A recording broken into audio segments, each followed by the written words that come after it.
సామాజిక ఆర్థిక అసమానతలు సాకుగా చూపిస్తూ నక్సలిజం తీవ్రవాదం వైపు అడుగు వేసే వాళ్ల గురించి అప్పుడప్పుడు వింటుంటాం. తాము బ్రతుకుతున్న సమాజానికి దేశానికి ప్రమాదంగా మారిన ఏ మావోయిస్టు నాయకుడో తీవ్రవాదో ఎన్కౌంటర్లో హతమైతే చాలు, వాళ్ళు హింసా మార్గాన్ని ఎంచుకోవడానికి గల కారణాలు విశ్లేషిస్తూ మన మీడియా హృదయ విదారక గాథలు ప్రచారం చేస్తుంది.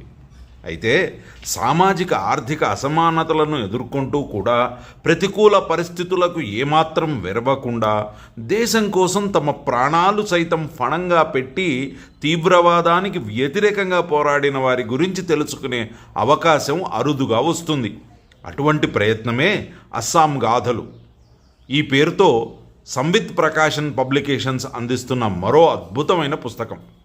అస్సాం రాష్ట్రంలో తీవ్రతరమైన ఉగ్రవాదం, వేర్పాటువాదాన్ని అక్కడ సామాన్య వ్యక్తులు రాష్ట్రీయ స్వయం సేవక్ సంఘ్ స్ఫూర్తితో ధీటుగా ఎదుర్కొంటున్న ఘటనలను, ఆ వ్యక్తులతో తనకున్న అనుభవాలను ప్రముఖ రచయిత శ్రీ రాకా సుధాకర్ ఈ పుస్తకం ద్వారా మనకు అందించే ప్రయత్నం చేశారు. 1990వ దశకంలో ఉల్ఫా అంటే United liberation front of Assam అనే తీవ్రవాద సంస్థ ఆ రాష్ట్రాన్ని భారతదేశం నుంచి వేరు చేసే లక్ష్యంతో ప్రభుత్వ సంస్థలు, భద్రతా దళాలు, చమురు పరిశ్రమలు, వలసదారులపై భీకర దాడులు చేస్తున్న సందర్భం అది. యావత్ అస్సాం రాష్ట్రం పేలుళ్ళు, కిడ్నాపులు, బెదిరింపులు ఇంకా అనేక హింసాత్మక చర్యలతో సతమతమవుతోంది. అదే సమయంలో అతి సామాన్య కుటుంబాల నుండి వచ్చిన కొందరు వ్యక్తులు రాష్ట్రీయ స్వయం సేవక్ సంఘ్ స్ఫూర్తితో ఆయుధాలు లేకపోయినా తీవ్రవాదాన్ని ఎదిరించిన ఘటనల గురించి చదువుతుంటే ఒళ్ళు పులకరించిపోతుంది. రాకా సుధాకర్ గారి అస్సాం గాథలు పుస్తకం నిండా ఇలాంటి ఉదాహరణలే.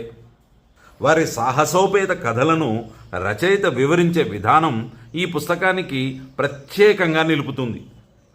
ఈ దేశం నాకు ఏమిచ్చింది అని కాకుండా ఈ దేశం కోసం నేను ఏమి చేస్తున్నాను అన్న ఆలోచనను ఈ పుస్తకంలోని వ్యక్తుల జీవితాలు మనకు మళ్ళీ మళ్ళీ గుర్తు చేస్తాయి.